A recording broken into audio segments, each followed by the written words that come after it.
이번 한 주간 많이 힘든 시간을 보내셨을 겁니다. 참 어려운 상황에 우리나라가 빠져 있는데요. 이럴수록 우리 그리스도인들은 나라와 민족을 위해서 기도해야 됩니다. 여러분 간절하게 자신 있는 처소에서 이 나라와 민족을 위해서 기도하시는 시간들 되셨으면 좋겠습니다. 우리는 대림절 둘째 주일을 보내고 있는데요. 이 대림절은 성탄절을 기다리는 절기입니다. 어떤 분이 성탄을 기다리면서 이런 글을 썼습니다. 대림절에 우리 마음의 열쇠 구멍을 점검합시다. 아마도 녹이 쓸었을지도 모르니까요. 그렇다면 마음의 녹슨 열쇠 구멍에 기름을 발라야 할 것입니다. 그래야 성탄절날 여러분의 마음에 예수님이 쉽게 들어오실 테니까요.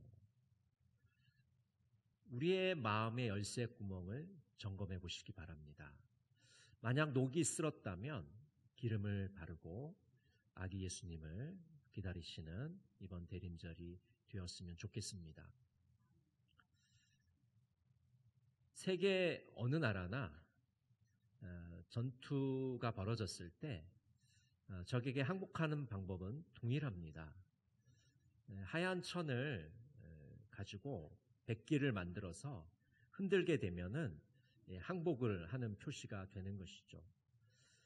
우리 그리스도인들은 영적 전투를 하는 사람들이기 때문에 적에게 백기를 흔들어서는 안 됩니다. 그러나 우리가 유일하게 백기를 흔들어야 될 분이 있어요. 그분이 바로 우리 주님이십니다. 우리는 주님께 우리 자신의 모든 것을 내려놓고 백기를 흔들고 두 손을 들고 항복해야 됩니다. 우리가 항복하지 않으면, 우리가 엎드려 주님께 경배하지 않으면 우리는 참된 평안을 맛볼 수가 없기 때문입니다. 이번 대림절 보내시면서 엎드려 경배하시고 두 손 들어 주님께 항복하시는 그런 복된 대림절 보내시면 좋겠습니다. 오늘 본문 시편 2편은 제왕시로 불리는 시편입니다. 이 제왕시라는 것은 왕과 관련된 시편이라는 것이죠. 특별히 왕의 대관식과 관련된 그런 시편입니다. 이 대관식이라는 것은 왕을 임명하는 그런 식이잖아요. 영원한 왕이신 예수님의 그 메시아의 대관식을 다루고 있는 시편입니다. 그래서 이 시편 2편은 메시아 시편이라고도 불리게 됩니다. 이 메시아라는 말은 히브리어인데요. 기름 부음을 받는 자라는 뜻을 갖고 있습니다. 이스라엘에서는 세 가지 경우에 특별히 기름을 부었어요. 왕을 세울 때 기름을 붓고, 제사장을 세울 때 기름을 부었습니다. 그리고 선지자를 세울 때 기름을 부었습니다. 그러니까 기름을 붓는다는 것은 특별한 사명을 부여하는 겁니다. 메시아라는 말은 이 헬라어로는 그리스도라고 말하고 있습니다. 그러니까 구약에서는 메시아, 신약에서는 그리스도가 되겠죠. 그래서 이것은 기름 부음을 받은 자로서 하나님께 특별한 사명을 받았음을 의미합니다. 오늘 메시아라는 말을 유대인들은 어떻게 생각을 했냐면 외적의 침입에서 우리를 보호해주고 외적들을 물리쳐주는 그런 구원자로서 메시아를 생각했습니다. 그러나 성경에서는 유대인들과 생각하는 그런 메시아와 전혀 다릅니다. 성경의 메시아는 자신이 죽어서 인류를 구원하는 구원자로서의 메시아입니다. 그래서 유대인들이 생각하는 메시아와 성경에서 말하고 있는 메시아는 전혀 다름을 우리가 알 수가 있죠. 그래서 오늘 본문에서는 기름 부음을 받은 왕이 하나님의 약속을 전하는 내용이 본문에 기록되어 있습니다. 먼저 본문에는 메시아의 신분에 대해서 말씀합니다. 우리 7절 말씀을 같이 한번 읽어볼까요? 내가 여호와의 명령을 전하노라. 여호와께서 내게 이르시되 너는 내 아들이라. 오늘 내가 너를 낳았도다. 하나님께서 지금 기름 부음을 받고 있는 왕에게, 대관식을 하고 있는 왕에게 너는 내 아들이다라고 말하고 있는 것이죠. 그래서 이스라엘에서는 하나님께서 임금을 아들이라고 부르시고 있는 것을 우리가 발견을 할 수 있습니다. 그런데 이제 신약에 넘어와서 이것을 우리가 해석할 때는 메시아이신 예수님에 대해서 말씀하신 것으로 우리가 해석을 하게 되죠. 그래서 마가복음 1장 11절에는 이렇게 말씀합니다. 하늘로부터 소리가 나기를 너는 내 사랑하는 아들이라 내가 너를 기뻐하노라 하시니라. 예수님께서 공생애를 시작하시면서 세례 요한에게 세례를 받으십니다. 세례를 받고 물에서 올라오시는데 하늘이 열리고 하나님의 음성이 들립니다. 너는 내 사랑하는 아들이다. 하나님의 아들이 바로 예수 그리스도라고 말씀하고 있는 것이죠. 그래서 메시아의 신분이 바로 하나님의 아들이심을 우리에게 보여주고 있습니다. 예수님이 하나님의 아들이라는 건 무슨 뜻일까요? 그것은 하나님과 똑같은 신성을 가졌다는 것입니다. 빌립보서 2장 6절에 보면 그는 근본 하나님의 본체시나 하나님과 동등됨을 취할 것으로 여기지 아니하시고, 성자 예수님은 성부 하나님과 동등하신 분입니다. 예수님은 신이십니다. 예수님은 창조자이시고 구원자이십니다. 또 하나님의 아들이라는 것은 부자 관계를 말해줍니다. 그래서 아버지와 아들의 관계라는 것이죠. 여러분, 우리가 부자 관계라고 할 때는 아버지가 있고 아들이 있는 것입니다. 그래서 성부 하나님이 아버지의 역할을, 성자 예수님이 아들의 역할을 한다는 것을 우리가 알 수가 있는 것이죠. 그래서 성부와 성자는 부자 관계로서 존재를 하는 겁니다. 요한복음 5장 17절은 이렇게 말씀합니다. 예수께서 그들에게 이르시되 내 아버지께서 이제까지 일하시니 나도 일한다 하시네. 예수님이 하나님을 뭐라고 부르냐면 아버지라고 부릅니다. 그래서 우리는 성부 하나님이 계시고 성자 예수님이 계시구나라는 것을 알게 되었죠. 그리고 오순절날 사건을 겪으면서 성령 하나님이 계시다는 사실도 알게 되었습니다. 그래서 우리 기독교인들은 삼위일체 하나님을 믿는 사람들입니다. 그것은 어떤 학자들이 의논해가지고 연구해서 알게 된 것이 아니라 이런 역사적인 흐름을 통해서 하나님이 우리에게 조금씩 알려주는 그런 지식들을 우리가 깨달아가면서 결국은 하나님은 삼위로 일치하신 하나님이라는 것을 알게 되었던 것이죠. 그래서 오늘 시편 2편에는 메시아의 신분이 바로 하나님의 아들이심을 우리에게 알려주고 있습니다. 두 번째로 오늘 본문에서는 메시아의 권세에 대해서 말씀해 줍니다. 우리 8절 말씀을 한번 같이 읽어볼까요? 내게 구하라. 내가 이방 나라를 내 유업으로 주리니 내 소유가 땅끝까지 이르리로다. 하나님께서는 메시아에게 열방을 유산으로 주시겠다. 땅끝까지 소유로 주시겠다고 약속하고 계십니다. 실제 이 다윗 왕국의 영토는요, 이 솔로몬 시대에 이르러서 절정에 이르게 됩니다. 엄청나게 광대한 영토를 가지게 됩니다. 그래서 왕상 4장 21절에 보면 솔로몬이 그 강에서부터 블레셋 사람의 땅에 이르기까지와 애굽 지경에 미치기까지의 모든 나라를 다스림으로 솔로몬이 사는 동안에 그 나라들이 조공을 바쳐 섬겼더라. 여러분, 솔로몬에 관한 기사 중에 그 스바의 여왕의 기사도 기억하실 겁니다.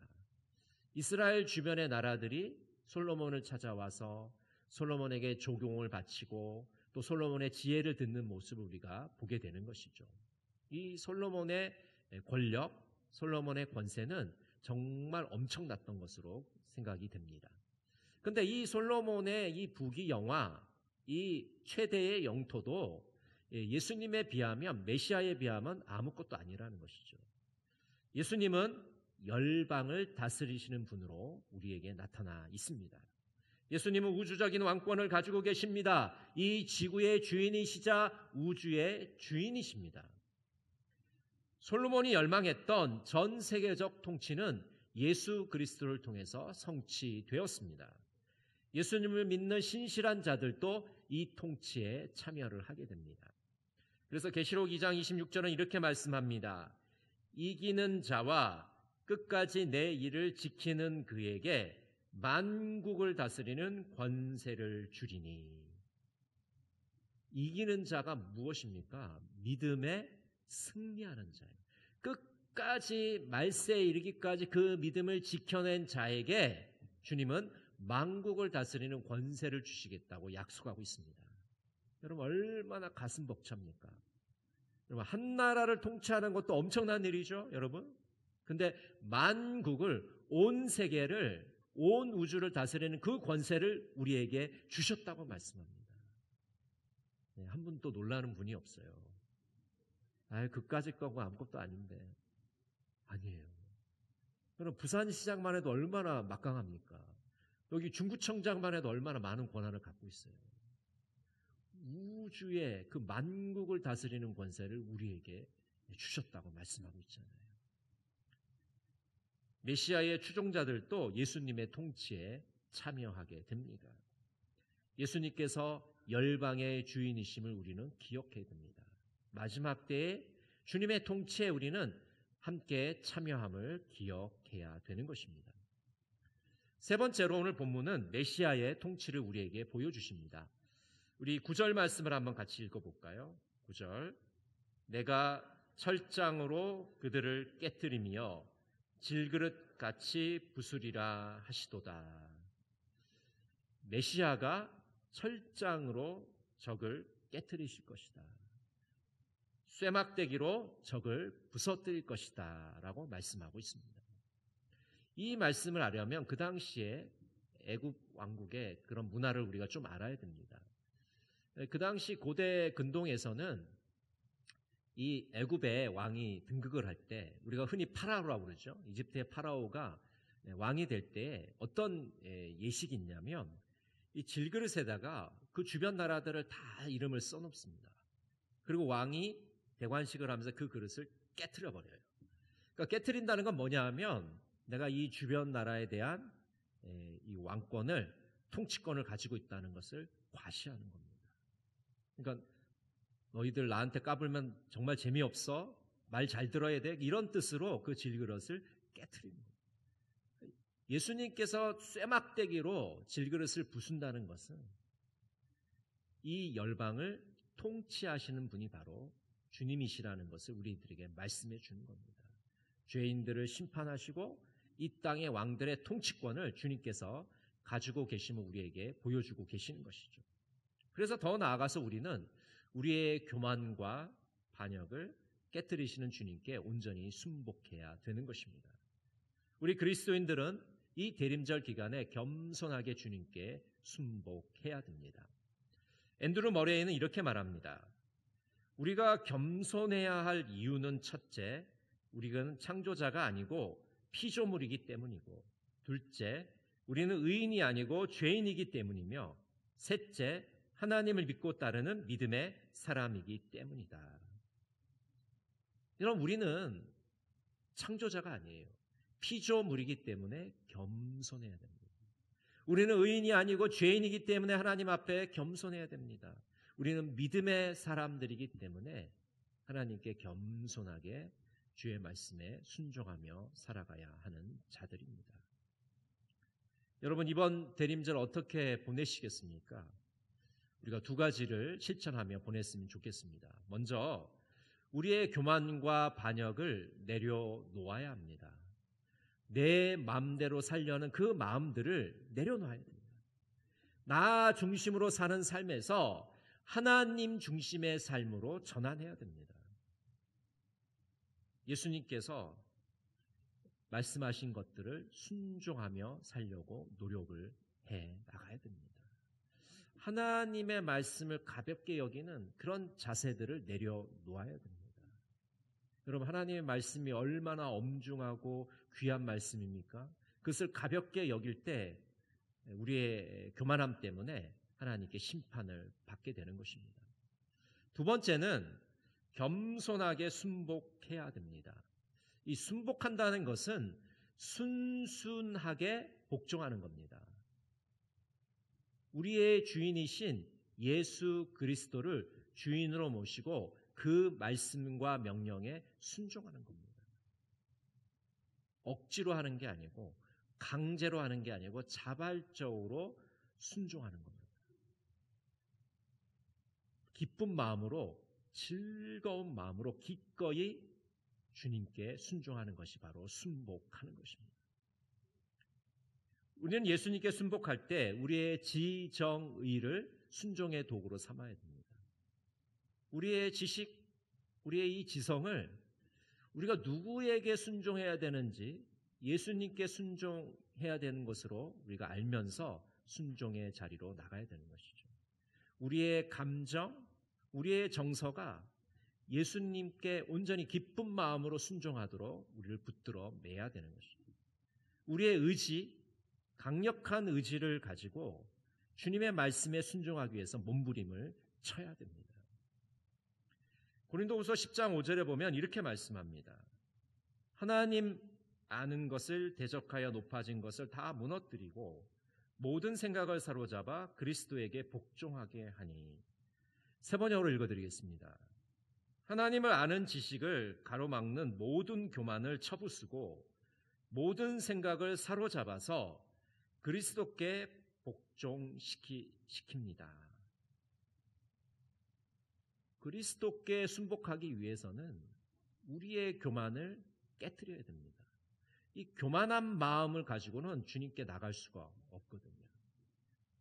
교만한 마음을 깨트리고 우리의 생각을 사로잡아서 주님께 복종을 시켜야 됩니다. 우리의 흐트러진 생각과 흐트러진 마음을 주님께 온전히 복종시켜야 되는 것이죠. 베켓이라는 영화가 있는데 이 베켓은 영국왕 헨리 2세와 그의 술친구인 토머스 베켓에 관한 이야기입니다. 헨리 2세는 굉장히 방탕한 왕이었습니다. 그래서 그 방탕한 생활을 즐기고 또 다른 나라와 전쟁을 하고 또 백성들에게 세금을 물리기 위해서 자기 마음대로 할 수 있는 무제한적인 그런 권력을 원했어요. 그런데 이 대주교가 번번이 가로막았습니다. 그래서 이 헨리 2세에게 이 대주교는 아주 눈의 가시와 같은 존재였어요. 그래서 헨리 2세는 이 문제를 해결하기 위해서 자신의 술친구인 토머스 베켓을 대주교로 임명하는 기발한 발상을 하게 됩니다. 여러분 한번 생각해 보세요. 맨날 술 같이 먹던 이 친구를 한 나라의 대주교로 삼았단 말이죠. 성직자 중에 성직자로 삼았단 말이죠. 얼마나 놀라운 일입니까? 근데 정말 그 다음에 정말 놀라운 일이 벌어지게 됩니다. 이 토마스 베켓이 왕의 술친구였는데 대주교로 임명을 받고 나서는 새로운 소명, 하나님의 부르심에 진지하게 응답을 하게 됩니다. 그래서 더 이상 왕을 섬기는 것이 아니라 하나님을 섬기는 사람으로 살게 돼요. 그래서 대주교의 본분을 충실하게 수행합니다. 그래서 헨리 2세가 너무 놀라서 버켓을 찾아가서 그를 설득합니다. 내가 너를 대주교로 세운 거는 대주교 적당히 하고 내가 원하는 대로 해주려고 하는 건데 내 말을 들어라. 몇 번 이렇게 찾아가서 설득을 해요. 근데 토마스 버켓은 이 대주교는 꿈쩍도 하지 않습니다. 자신의 그 대주교의 사명에 최선을 다해요. 그래서 결국 이 토마스 버켓은 캔터버리 대성당에서 임금이 보낸 자객에 의해서 암살을 당하게 돼요. 순교를 당하게 됩니다. 여러분, 토마스 버켓은 왕의 술친구였고 하나님께 반역하는 자였습니다. 하나님을 섬기는 자가 아니었습니다. 그러나 그는 대주교로 임명된 다음에 누구를 섬길지를 선택하게 됩니다. 그는 하나님을 섬기는 자가 돼요. 오늘 우리들에게도 똑같은 선택의 자리에 놓이게 됩니다. 너희는 누구를 섬기려느냐? 누구에게 충성을 다하고 순복을 하려느냐라고 우리에게 묻고 계십니다. 여러분, 누구에게 순복하시겠습니까? 주님께 순복하시는 여러분 모두가 되시기를 간절히 바랍니다. 출애굽기 3장에 보면 하나님께서 모세를 호렙산에서 부르십니다. 근데 모세는 하나님께 표적을 보여달라고 말합니다. 그래서 하나님께서 모세에게 세 가지 표적을 보여주시죠. 지팡이가 뱀이 되는 표적을 보여주십니다. 손이 나병이 드는 그런 표적을 보여주십니다. 그리고 물이 피가 되는, 강물이 피가 되는 그런 표적을 보여주세요. 그런데도 모세는 애굽으로 가지 않고 하나님께 저는 입이 뻣뻣하고 둔한 자입니다 라고 얘기해요. 보낼 만한 자를 보내십시오라고 핑계를 댑니다.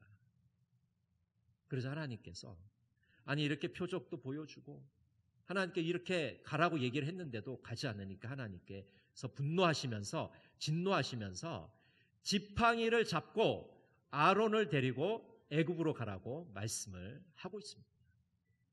그래서 처음에 모세는 여러 가지 핑계를 대면서 하나님 말씀에 순종하지 않았지만 결국 하나님의 명령에 순복을 하게 되는 것을 보게 됩니다.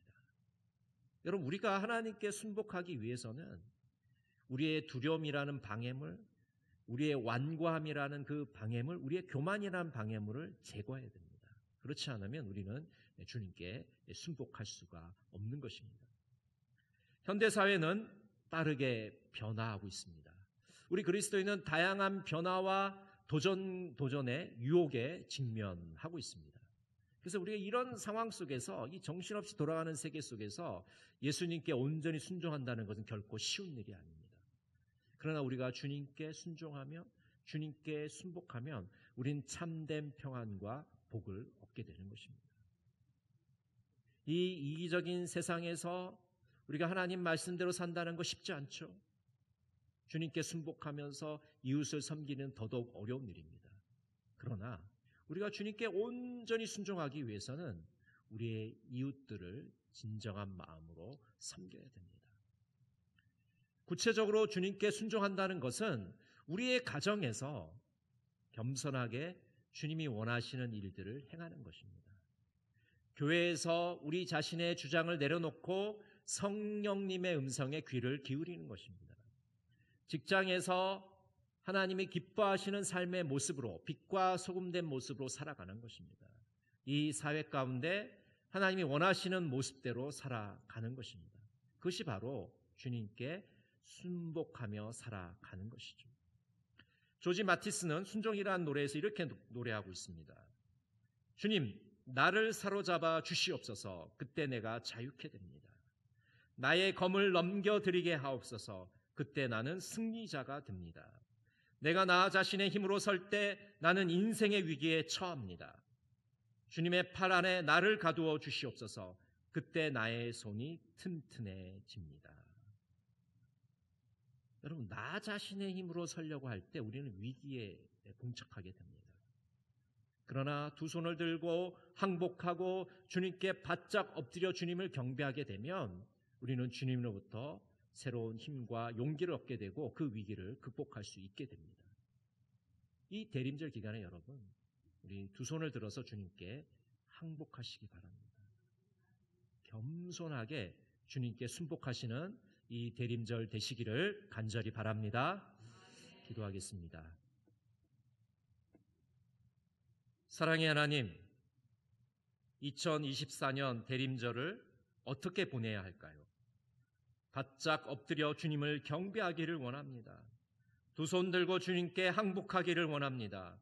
우리의 구원자 메시아께 순복하며 이 대림절을 보내게 하여 주시옵소서.